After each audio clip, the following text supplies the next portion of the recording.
రైతు సోదరులందరికీ నమస్కారం. ఈ రోజు మనం మిర్జాపూర్ గ్రామం, మండలం వచ్చేసి హుస్నాబాదు, సిద్దిపేట జిల్లా. సో రైతు వచ్చేసి రఘుపతి రెడ్డి గారు. ఈ రోజు రఘుపతి రెడ్డి గారి చేను సందర్శించడం జరిగింది. తను 3 ప్యాకెట్లు వేసిండు. సో రైతు మరి ఏం చెప్తారో ఈ రోజు మనం ఫోరాజిన్ సీడ్స్ మాస్టర్ 1323 గురించి రైతు చెప్తాడు. చెప్పండి రఘుపతి రెడ్డి గారు, మీకు ఎలా అనిపించింది ఈ విత్తనం?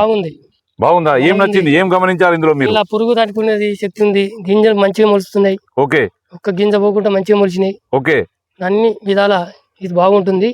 అందరు పెట్టుకునే ఇది విత్తనం బాగుంటుంది, అందరు పెట్టుకోవాలి. పంటలు మంచిగా పండియాలి. కంకి బాగా పెడుతుంది, కంకి బాగా పెడుతుంది, పొడుగున్నది, కంకి పొడుగుంది. సో మీకు అంటే విత్తనం బాగా నచ్చిందా? నాకు వచ్చింది మాకు విత్తనం. సో నేను ఎప్పుడు చూడలేదు విత్తనం, ఈసారి చూస్తున్నా, మంచిగానే వస్తుంది ఇది. ఓకే, సో మీ తోటి రైతులందరూ కూడా చెప్పండి. చెప్తాం మాస్టర్ 1323 గుర్తు పెట్టుకోవాలి.